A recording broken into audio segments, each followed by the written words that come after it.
Hey guys, it's Katie from Without a Crystal Ball. We've got a bunch of updates to do, and we're just going to do it in one foul swoop because let's just get straight to the point. We've got to catch up on some of the drama that's going on social media related to 90 Day Fiance. We've got Stephanie clapping back about the way things were portrayed between her and Erica. We've got David posting his first photos with Lana. We have Lisa updating about what's going on with her and her alleged person that's doing things to her.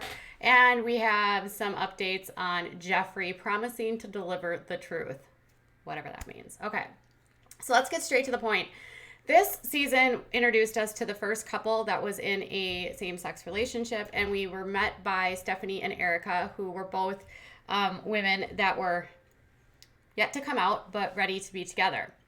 Stephanie flew from the East Coast of the United States, and she went from Connecticut all the way to Australia to meet her love of her life, apparently, Erica.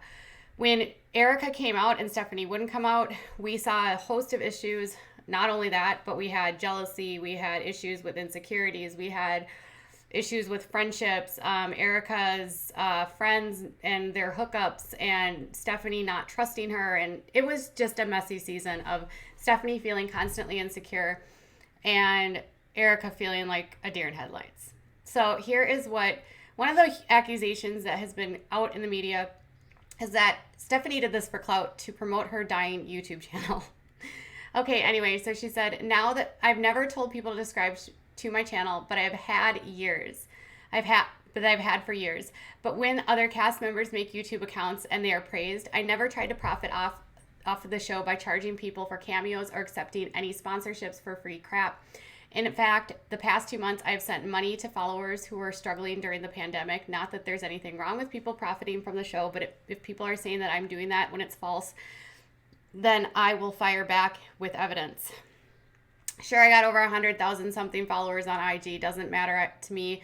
I don't sell poop tea and made in China garbage to my followers. Again, if you do, that's your hustle, but I don't. So for the argument going on the show for money and clout is dumb. All that I truly promote was to be the match and to try to raise awareness for my disease and registry. Saying that I used someone to be on a show when they obviously had a lot to gain as well is really effing stupid. You know, she does have a point here that Erica also stood to gain a lot. She had a smaller following than her. I think the accusation isn't so much that she was using her for her YouTube channel, but it just seemed like the relationship was fake. And I think that's where it all stems from. Now, they both say it was very real, but you never know. And then here she answers about her choice to sell photos. She said, because selling is a business and has been for years, I try my best not to make my personal and private relationships about that. I genuinely seek out emotional, intellectual closeness. I want to know your favorite day, your favorite childhood memory. I want to know what scares you the most, what no one else knows. I want to know your mind before I know your body. So many people can say, I effed that person, I effed this person, but you can actually say that you know. Do they know you? If a woman is a hetero relationship and says, hey, I want to get to know you before we do this, they would be applauded. But because I have a business where I make money being sexy, I owe it to the masses to be different, down to F right away, right? By the way, anyone who spends a effing moment talking to me, not watching my channel, that is for entertainment purposes, can see that my sexy stuff is just a business and that there is way more to me as a person. So I think some of the questions were, what kind of persona was Stephanie portraying to Erica when they were speaking online? Since Erica has a very vibrant, I sort of look at her as like a strawberry shortcake mixed with a little rainbow bright. So we kind of have an idea of who Erica is, but what is it that Stephanie is? If she was online, was she being caught up in that online persona and so that Erica felt like this is who she was going to meet? Or was Stephanie as sort of prudish and, I don't know, conservative as she was when she was on the show? I don't know. And then she says, P.S. being pressured to come out because of a show sucks, and while I will say the show's producers really did try to make things easy on me, I knew my mom would see it eventually and that it was literally a ticking time bomb. I knew the response I would get from her, and I wasn't sure if I wanted to capture that for national TV or to do it in private. The apprehension was less about whether to come out or not, and more so how I would do it. Because to some degree, it's a big effing deal, especially if your mother is a traditional Eastern European woman who has always dreamt of you marrying some rich douchebag. Do I come out on TV and then my mom cries and is sad and is automatically pegged a homophobe? Or do I do it in private and have that moment to between us? I had a lot to consider. And I will be damned if I come out to my mom via Skype with someone who I haven't even built a solid foundation with. I wouldn't even introduce someone I dated for 6 months in person to my mom. My mother's approval is important, and so she has seen me hurt many times. If I were to introduce anyone to her, I need to feel sure that is my choice, and I am so happy I stuck up to my guns, even at the risk of looking like an effing a-hole on TV. Had to get that off my chest, blah, blah, blah. Okay. And then she shared the text message where she literally was grammar police on Erica. So she has a lot of points here. I mean, obviously, if these two women clearly have very different personalities. Erica is whimsical and emotional and impulsive and very go with the flow, and Stephanie is more reserved and conservative. And even though she posts these sexy photos out on the internet, that doesn't mean that she is a wild child in her real life. To her, she is claiming this is a business. This is what I do. This has nothing to do with how I am in my day-to-day world. So there is this dichotomy. There is this strange, idea that just because you do these things, you automatically must be super risque and also very loose and down to do whatever, right? And she does have a point there. And I can also understand if her mom is as a traditional Eastern European woman who is not okay with same-sex relationships. Maybe she wanted to protect her mother again so that she wouldn't look like she was homophobic. So I guess I can understand that. The problem I wish is that, I don't know if she shared these things with producers or whether or not she was just holding back with Erica. It definitely felt like there were things that we didn't see and parts of her story that were left on the table to make it look as though she was being unreasonable. It sounds like she had this, pressure and anxiety on her chest of coming out with this risk sort of foundation of a relationship that's not very good. She has all of her insecurities that she's dealing with. And maybe a lot of the behavior we're seeing is just someone who's very unsure about the relationship, doesn't know that she wants to come out, and afraid. Anxiety can definitely make us do anxiety and just fear can make us do a lot of things. She was in a place where she's saying she's more conservative, more reserved. Sometimes it's a lot for people to process. So I can't really hate on her for that. And, thanks for sharing your story, Stephanie. And then over to David and Lana. We saw them meet up this week, and she was all about his money. She was like, her friend was like, is he wealthy? And she's like, he makes good money. And he shared their first photo from an actual date. He is, I should note that David has also disabled all comments on his Instagram because about a week ago, people were trolling him, and he was getting it really hard with all of the, she's not real, she's scamming you, and he kind of lost his mind, and it seems as though he's decided to tone things down by not letting anyone say anything. Good for you. Avery and Ash responded. Their post was pretty benign, but they shared a photo. He shared a behind-the-scenes photo with Avery meeting Taj, and that he said it was the best day ever, taking into account he wants to be a YouTuber. Well, that's cool for Taj. Okay. Now, Geoffrey. Geoffrey is teasing that there is a truth bomb coming out. So he uploaded this clip onto YouTube basically to answer all of the questions about what happened. And here's the thing, if you are facing a case in court, most attorneys will tell you the last thing that you should be doing is trying to convince the public whether or not you're guilty, because in the world of social media, it's not necessarily public opinion isn't what is going to determine your guilt or innocence. It's whether or not the case has any merit. And this case is still pending, which is crazy. It happened about a year ago, and it was delayed due to the virus. So I don't necessarily know what the status is of it. But the claims from the night in question are pretty salacious. It's intense, dragging a woman on the floor, holding her in a room, not letting her leave, ex-wives coming out and saying that he did things to them that made them feel uncomfortable. One claiming that he missed a childbirth, another saying that while they were in Nicaragua, his kids were used to run products for him. So obviously he served time in prison for that. There's multiple women claiming he's done things to him, and then there's these actual charges right now against him for a really like what police describe, or what the complaint describes as a very violent incident. But he says that it's all a lie, that it's all related to some sort of, I don't know, what do you call it, setup, like custody agreement or custody dispute, and this, there was never any problems with these people, and then suddenly they crafted this plan.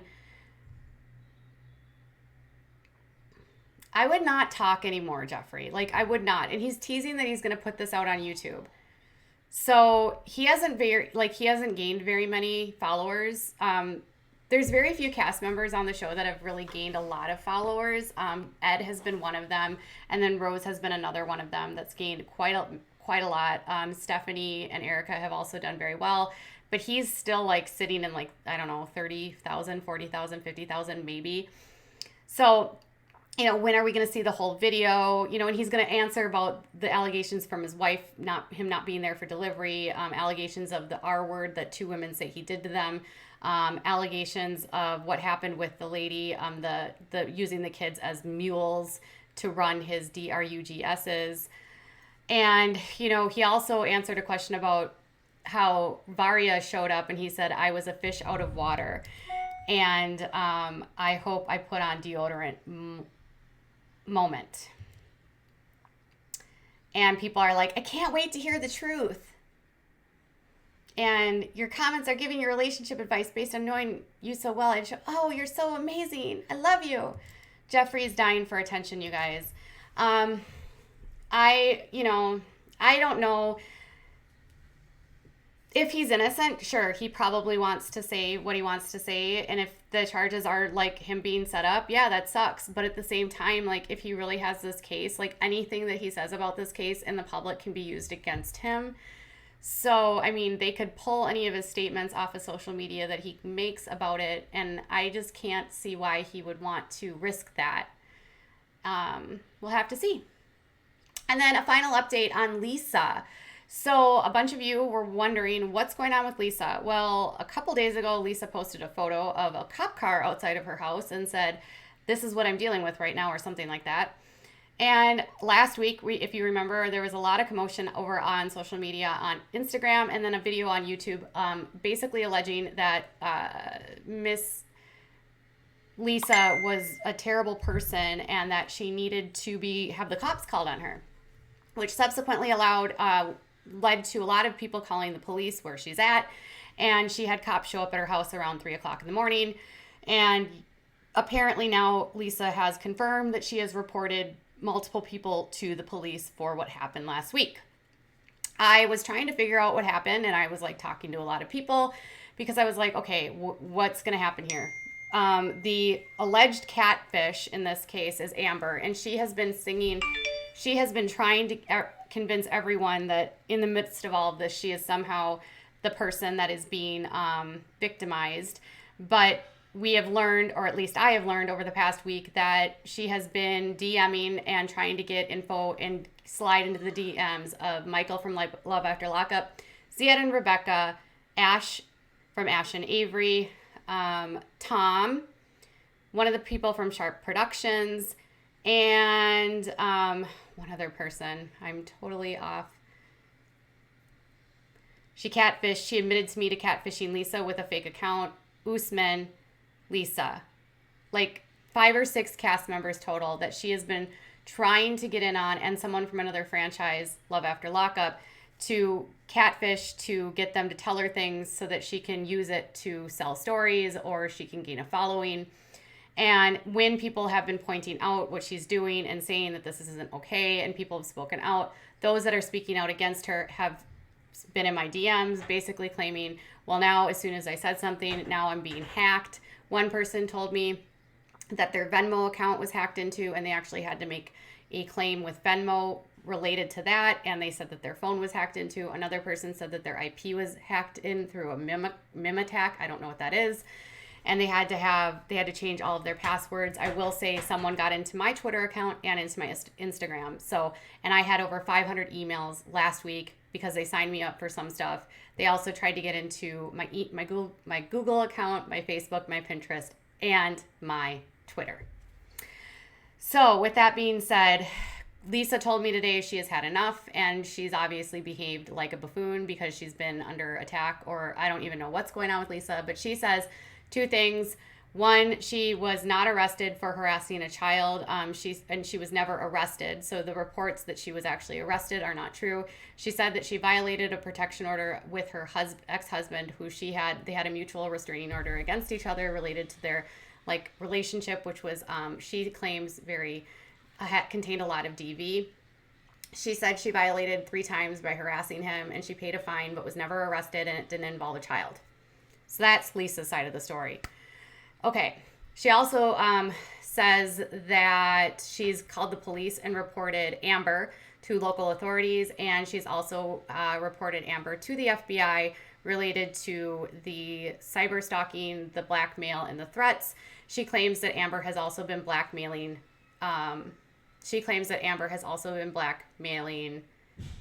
Usman. Now, related to what happened on the other channel, Sherelle's channel, she said she actually filed a police report also against Sherelle because she says that Sherelle put out the report saying that she was doing all these things, had been arrested, was a repeat offender of doing this against people, and that Sherelle was telling people to call the cops on her, and because of that, the cops showed up at her house, and so she said she filed a report there, and she is considering hiring a lawyer because of the defamation that she says happened when she made that report. So I am Switzerland, as I said on Instagram. I have nothing to say in this matter. I know nothing about it. I just report the news about what's happening. So she claims she's not going to be going back and forth anymore. I don't know what's going on with this Amber account and whether or not I think she's still posting stuff, but I would just suggest that any of you guys that are getting information from these people, and anyone making claims that this person who's literally admitting to catfishing people and trying to get into people's content, inboxes, and trying to get information from them, I don't think we can say that this person is necessarily the victim, especially when all they'd have to do is stop doing this and all of this stuff would go away, and they keep engaging. So let's see how this all plays out. I think it's interesting that all of this would end up in police reports and with the FBI. It's been a season, right? It's been a damn season. All right, you guys, so tell me what your thoughts are. I don't really know what would happen with the Sherelle stuff. I really don't think she can actually sue her for defamation, because I think Sherelle just posted the police report, but I didn't watch the thread. So anyways, I'd love to know what your thoughts are. Tell me in the comments below. Bye, guys.